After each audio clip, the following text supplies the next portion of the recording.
Hello students. आज की इस वीडियो में हम बात करेंगे syllabus completion versus mock test.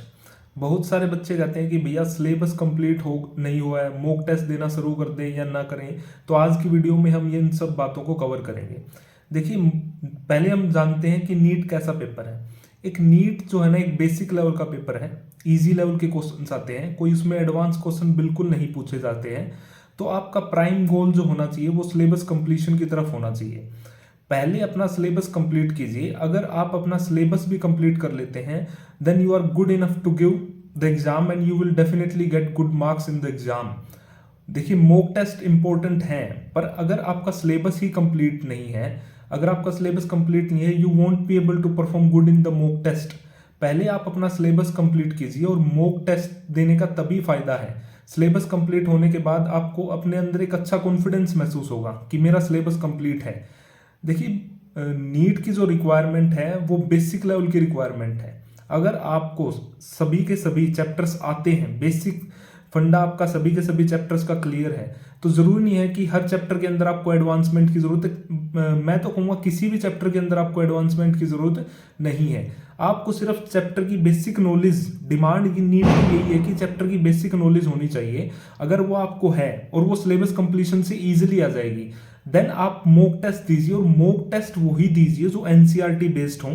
बाहर से कोई क्वेश्चन न कीजिए। इस टाइम पे आकर आपको एनसीईआरटी से बाहर कोई क्वेश्चन छूना भी नहीं है, क्योंकि पेपर पूरा एनसीईआरटी से ही आता है। वो पीछे भी आ रहा है और आगे भी एनसीईआरटी से ही आएगा। तो आपको पहले अपना सिलेबस कंप्लीट करना है, फिर एनसीईआरटी बेस्ड मॉक टेस्ट को लगाना है। देखिए, कई बार क्या होता है कि मुश्किल चैप्टर जो होता है उसमें से भी आसान क्वेश्चन आता है। हम सोचते हैं कि ऑप्टिक्स हो गया जैसे, उसमें से हमेशा ही मुश्किल क्वेश्चंस आते हैं। नहीं, ऐसा नहीं होता। बहुत सारे मुश्किल चैप्टर्स होते हैं, उनमें से भी इजी क्वेश्चंस आते हैं। पर अगर आपने सिलेबस को ही कंप्लीट नहीं किया है, अगर आपने उस चैप्टर को छोड़ दिया है, अगर आपने उस चैप्टर को सोचा कि ये तो मुश्किल चैप्टर है, मैं इसको नहीं करूंगा, उसको छोड़ देता हूं, तो अगर उसमें से इजी क्वेश्चन आता है तो आप अटेम्प्ट ही नहीं कर पाएंगे। और ऐसा बहुत बार होता है। ओकेजनली पेपर के अंदर 4 से 5 ऐसे हर सेक्शन के अंदर, जैसे कि बॉटनी हो गया, जूलॉजी हो गया, फिजिक्स, केमिस्ट्री, हर सेक्शन के अंदर 3 से 4 क्वेश्चंस ही मुश्किल होते हैं। और वो 3 से 4 क्वेश्चंस ही पेपर को डिसाइड करते हैं कि आप उन क्वेश्चंस को कैसे अप्रोच करते हैं। देखिए, आपको पेपर को क्रैक करने से मतलब है। अगर आप पेपर को क्रैक करने की तरफ जाएंगे, आपकी गुड रैंक अपने आप आ जाएगी। आपको उनको 3 से 4 क्वेश्चनों को छोड़ देना, उनकी तरफ ध्यान नहीं देना है और इजी क्वेश्चंस को अटेम्प्ट करना है। और उसके लिए आपका सबसे प्राइम गोल होना चाहिए सिलेबस कंप्लीशन। अगर आपका सिलेबस कंप्लीट है तो you will be definitely able to get good marks in the exam.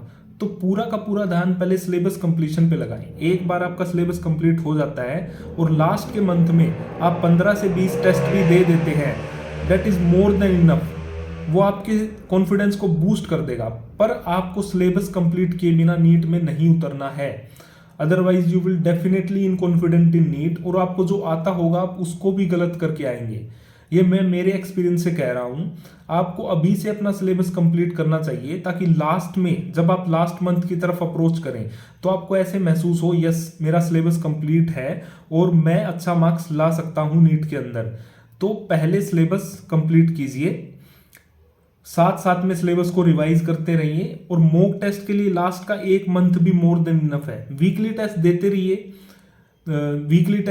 8 दिन में, 7 दिन में, 10 दिन में टेस्ट देते रहिए लंबे लंबे। बट मैं अभी सजेस्ट नहीं करूंगा कि आप डेली टेस्ट दें, 2 दिन में, 3 दिन में टेस्ट दें। नहीं, लास्ट के मंथ में जाकर अगर आप 15 से 20 टेस्ट भी दे देते हैं, that is more than enough.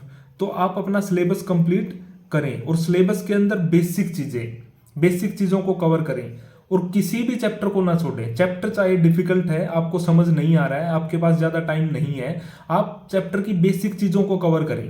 क्योंकि पेपर के अंदर बहुत बार ऐसा होता है कि बेसिक चीजें ही पूछी जाती हैं। एक आधी बार ऐसा होता है कि क्वेश्चन मुश्किल आ जाता है उस चैप्टर के अंदर से, otherwise most of the time basic चीजें ही पूछी जाती हैं। तो आप डेफिनेटली किसी भी चैप्टर को नहीं छोड़ेंगे। और लास्ट आप ऐसे नहीं सोचेंगे कि इस चैप्टर को मैं लास्ट में करूंगा। चैप्टर को लाइन वाइज कीजिए और जहां पे जो चैप्टर आता है उसको वहीं कीजिए, अदरवाइज उस चैप्टर को आप कभी नहीं कर पाएंगे, कभी भी उस चैप्टर को नहीं कर पाएंगे।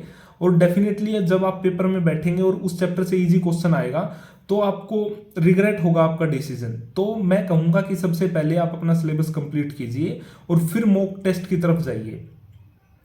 अगर आपको ये वीडियो अच्छी लगी है तो लाइक करिए, मेरे चैनल को सब्सक्राइब करिए और ऐसी इंफॉर्मेशन के लिए मेरे चैनल से जुड़े रहिएगा। Thank you.